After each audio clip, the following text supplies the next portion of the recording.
Comenzamos hoy con una de las revisiones quizás más esperadas de uno de los temas más importantes como futuros radiólogos o para los que ya están en proceso de presentarse a la residencia.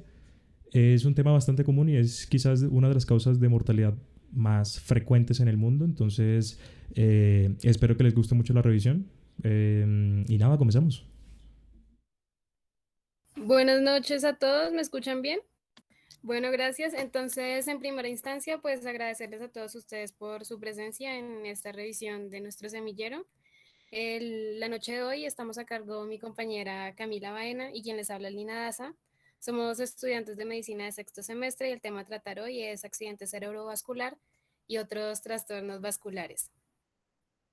Entonces vamos a iniciar pues con el tópico de accidente cerebrovascular, para lo cual pues vamos a hacer una pequeña introducción de aspectos que van a ser clave pues para ver posteriormente las imágenes. Entonces vamos a iniciar definiéndolo pues en términos generales como una lesión en el cerebro que va a ser ocasionada por la interrupción de la irrigación sanguínea. Además, es una de las principales causas de mortalidad y morbilidad a nivel mundial. Es la tercera causa de mortalidad en Colombia. Y de los pacientes que logran recuperarse, aproximadamente la mitad pueden quedar con discapacidad leve a moderada.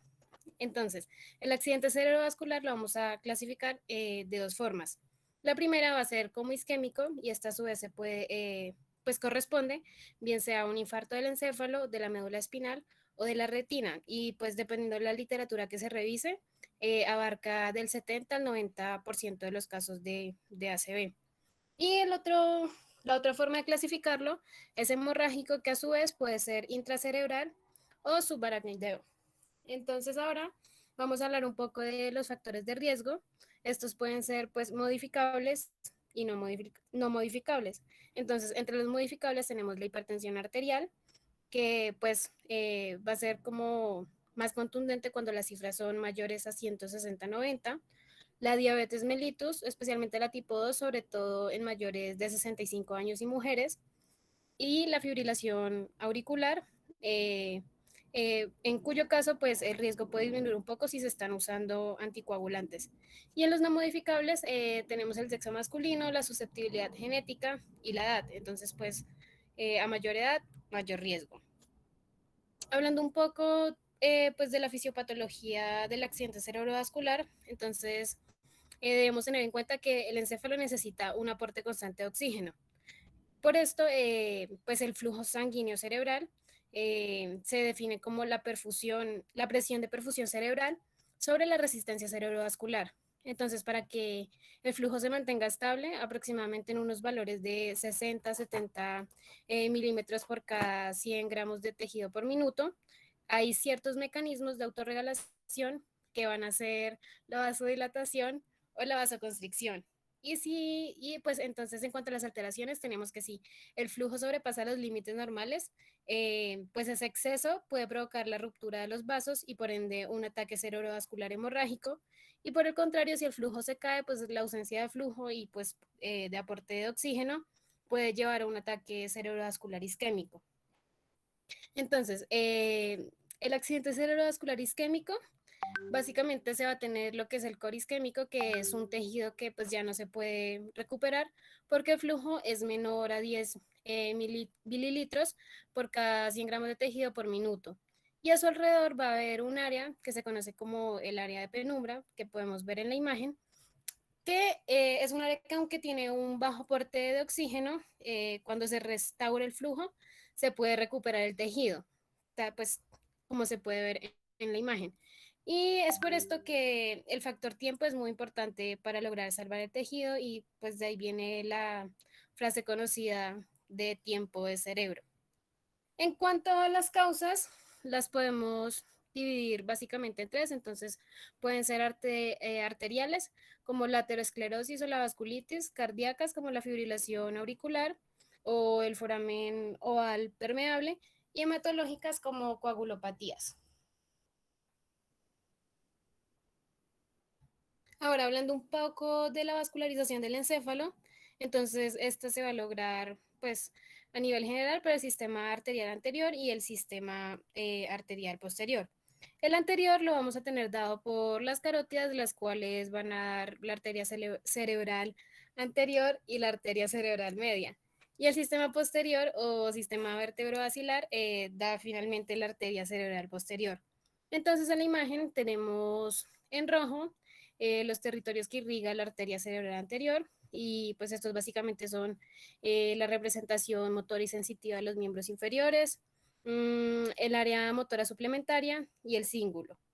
En amarillo vemos el territorio de irrigación de la cerebral media, el cual se encarga pues de la mayor parte de la convexidad cerebral, incluyendo el giro presentral, el giro postcentral, la corteza motora primaria, el área de Broca, el área de control de la mirada conjugada horizontal.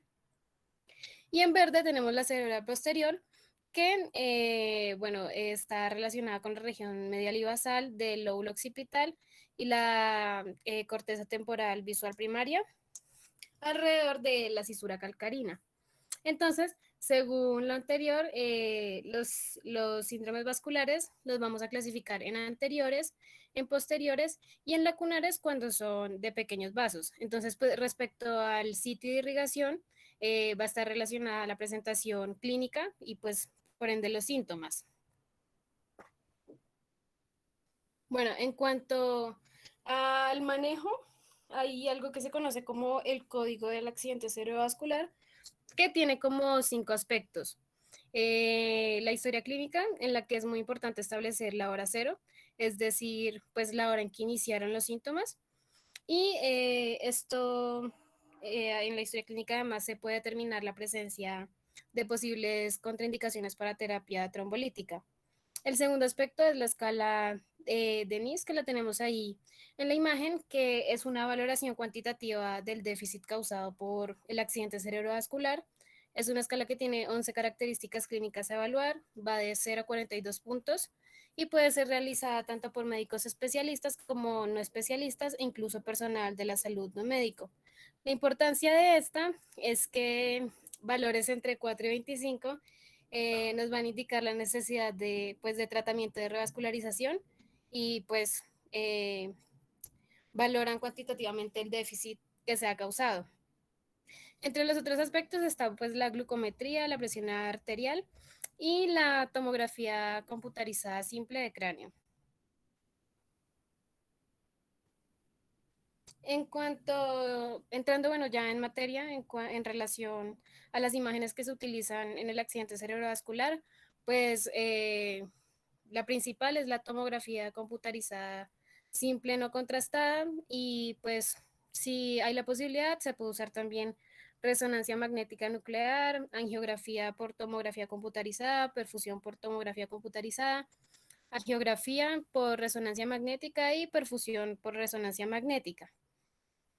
La importancia de la tomografía computarizada simple no contrastada radica en que pues permite identificar como 3 aspectos. El primero es realizar diagnóstico porque permite responder a la pregunta de si el paciente tiene o no un accidente cerebrovascular y a la vez permite identificar si este es isquémico o hemorrágico.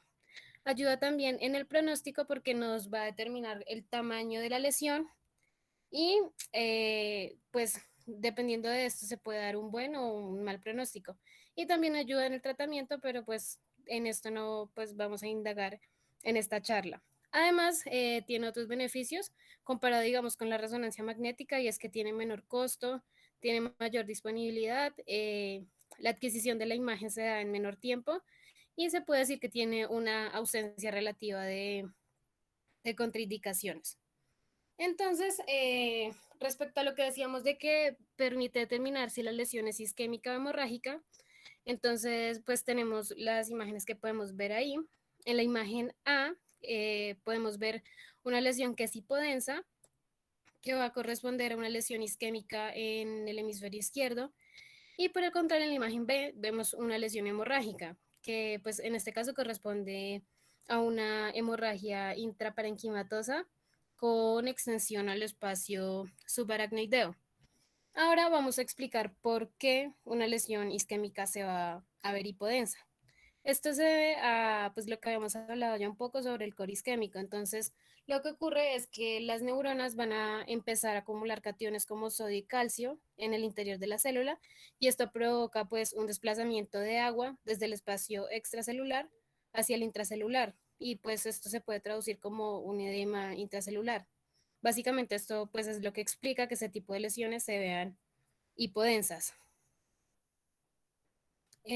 Bueno, una vez determinada eh, la instauración de una lesión isquémica, se debe conocer pues su extensión, ¿no? Porque esto permite ver el pronóstico y guiar un poco el tratamiento. Entonces, ¿cómo se hace esto? Se hace a través de algo que se llama el mismatch, que es la diferencia volumétrica entre el infarto establecido y la penumbra si está presente.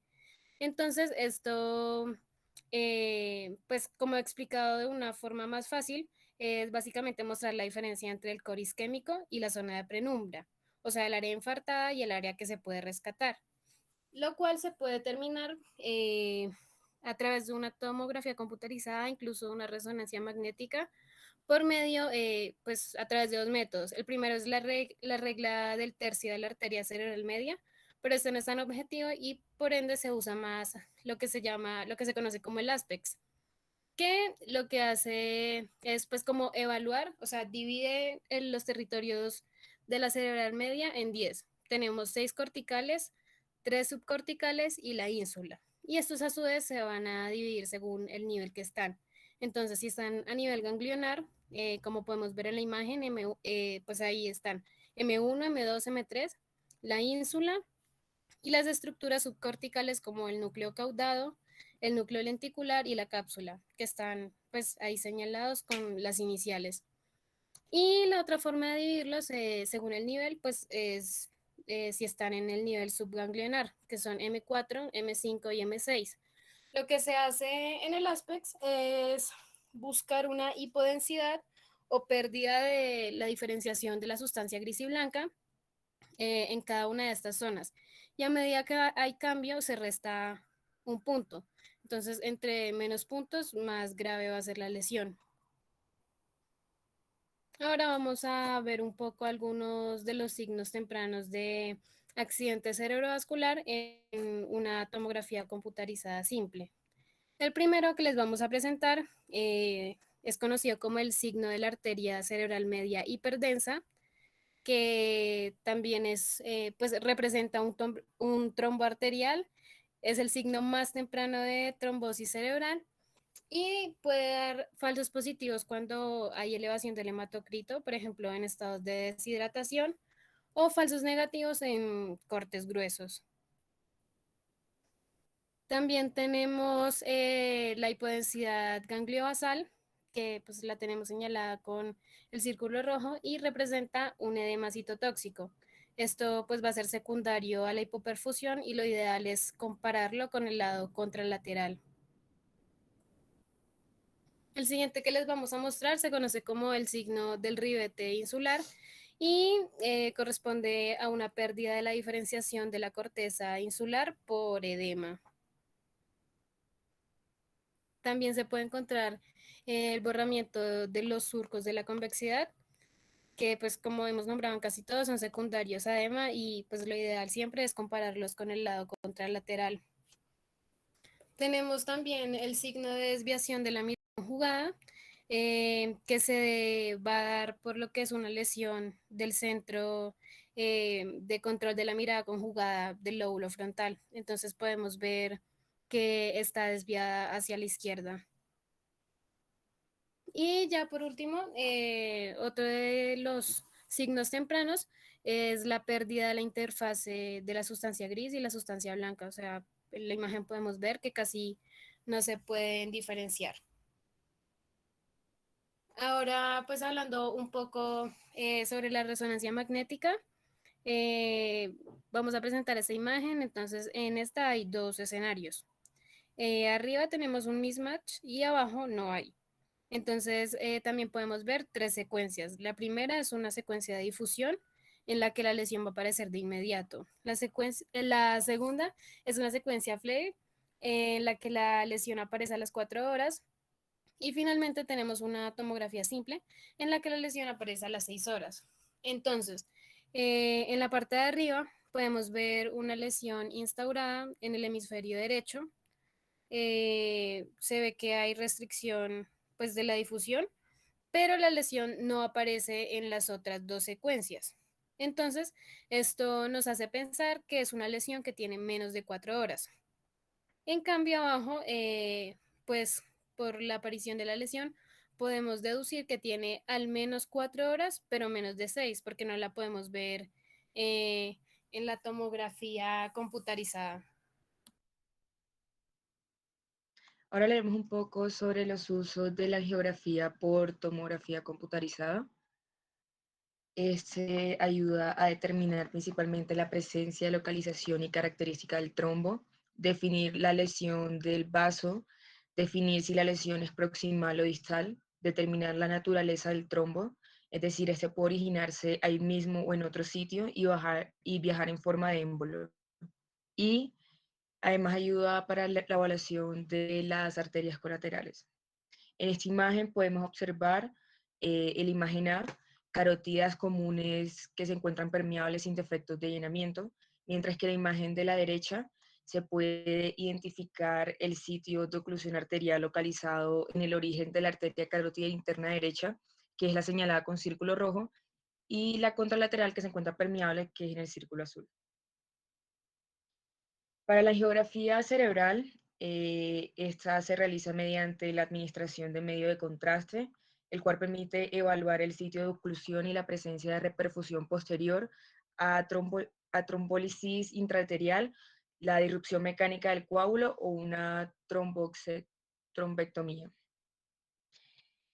Permite ser una guía para procedimientos endovasculares intraarteriales también. Entonces aquí podemos observar que corresponde a una geografía de un paciente de 39 años con un accidente cerebrovascular agudo de la arteria cerebral media. Eh, este paciente tiene un aspect 10 de 10 en la tomografía computarizada y un 8 de 10 en la resonancia magnética. Primero se realizó una trombólisis endovenosa, sin embargo no hubo resultados a la hora, por lo que se procede a llevar a la sala de angiografía para la trombólisis interarterial, logrando lo que es la recanalización, que es lo que podemos observar en las imágenes. Ahora hablaremos un poco de la trombosis de venas y senos venosos cerebrales. Traje esta imagen acá para entender un poco dónde, bueno, recordar, mejor dicho, dónde se encuentran los senos venosos. Entonces, un momento y pongo el puntero. Podemos observar en esta parte que es el seno sagital superior, en esta parte también. Mm, mencionaré también el seno cavernoso, el seno transverso, el cual es este, y es este que se puede observar en esta parte. También podremos mencionar el seno recto, que es este y este. Pero bueno, esto es más como para hacer un preámbulo de lo que después vamos a ver en las imágenes. La trombosis de vena y senos venosos se presenta principalmente por dos causas, las cuales son infecciosas y por los estados de hipercoagulabilidad. Entonces, mencionando la primera, está vinculada a infecciones de oído, a infección de los senos paranasales o una meningitis bacteriana. Sin embargo, es más común lo que es la oclusión venosa no infecciosa, siendo pues los estados de hipercoagulabilidad, perdón. Eh, Esto podría darse, por ejemplo, en pacientes femeninas que consumen píldoras anticonceptivas, en el puerperio o en estados posoperatorios, en el cáncer, en los síndromes de anticuerpos antifosfolípidos, en las mutaciones del factor 5 de Leiden o en las deficiencias de proteínas S o C, bueno, entre otros. Igualmente, se encuentra asociado a usos de medicamentos como es el tamoxifen o la eritropoyetina, el cual pues, es un factor de riesgo para estos estados. Aquí podemos ver una trombosis de venas corticales. Bueno, la manifestación de estas trombosis se caracterizan por la presencia de infartos hemorrágicos superficiales, es decir, en la corteza y en la sustancia blanca, y la tendencia a la aparición de crisis epilépticas. Otros signos característicos sería la hemiparesia, la hemianopsia incompleta y la fascia. En la tomografía de la izquierda es un corte axial, se observa una lesión hiperdensa en donde es el valle silviano correspondiente pues, a una hemorragia subaranoidea que se encuentra en esta parte, con la vena cortical trombosada. En las imágenes de la derecha, esta imagen sería una resonancia magnética en secuencia T2 de un plano coronal. Se observa la vena cortical en esta parte de acá hipointensa. Y en las otras dos podemos ver en la secuencia T1 y T2 en sagital una hiperintensidad en lo que es el trayecto de la vena cortical y una vena pues trombosada, es lo que sería. En la trombosis de senos longitudinales y laterales, bueno, comenzando con lo que es la trombosis del seno longitudinal, este puede incluir lo que es una hipertensión intracraneal con cefalea, vómitos y papiledema. La hipertensión intracraneal sin dilatación ventricular aparece usualmente con trombosis del seno longitudinal superior. Sin embargo, la consecuencia de esta oclusión, pues como ya dijimos, es un infarto hemorrágico superficial bilateral, puede ser de tipo parietal o frontal o una congestiosa venosa edematosa. Observando esta imagen de acá, podemos ver una trombosis pues, del seno venoso longitudinal, mientras que si pasamos a la de la derecha, sería una trombosis del seno transversal. Hay que mencionar que estos senos transversos usualmente son asimétricos y pues hay una presencia de uno dominante. Entonces, si se obstruye el seno no dominante, usualmente no se van a presentar síntomas. Sin embargo, si es el seno dominante, va a presentar las mismas consecuencias y signos de la trombosis del seno longitudinal. Acá podemos ver entonces en este penograma por resonancia magnética coronal de esta parte y sagital, pues mostraría una ausencia de flujo en los senos tanto longitudinales como los senos transversales en la parte izquierda. Sin embargo, podemos observar en esta parte cómo se vería un seno transversal no trombosado. La trombosis del seno cavernoso, en estos casos depende de qué porción esté trombosada, qué signo va a dar. Entonces, si la presencia del trombo está en la porción anterior, usualmente el paciente presenta quemosis y proptosis ocular. Si se presenta en el segmento posterior, puede presentar trastornos de la función de los pares craneales como son el tercero, el cuarto, el sexto y de la rama oftálmica el quinto. La causa más frecuente es una infección regional como es la sinusitis, la dermatitis o la periodontitis. Los síntomas más frecuentes que presenta el paciente son cefalea, dolor retropitario con edema, oftalmoplegia y amaurosis. Esta imagen corresponde pues, a una resonancia magnética T2 de tipo axial. Entonces se observa un trombo en el seno cavernoso con una presencia de asimetría y abombamiento del derecho. Asimismo se observan pues signos indirectos como es la proptosis y el engrosamiento de lo que es la musculatura extrínseca de la órbita. En esta parte hablaremos un poco de las malformaciones arteriovenosas del cerebro. Eh, Esto consiste, por decirlo de cierta forma, en una maraña de vasos dilatados, los cuales presentan una comunicación anormal entre ellos. Pueden variar su tamaño ya sea desde milímetros o hasta generar una gran masa que incluso puede aumentar lo que es el gasto cardíaco. Usualmente se presentan en la corteza o en la sustancia blanca. Estas malformaciones pues, pueden aparecer en cualquier parte del cerebro, ya sea en el tronco encefálico o en el cerebelo, pero pues como ya dije, principalmente se presentan en los hemisferios y la parte de la corteza. La mayoría de estas malformaciones arteriovenosas son asintomáticas por un largo tiempo.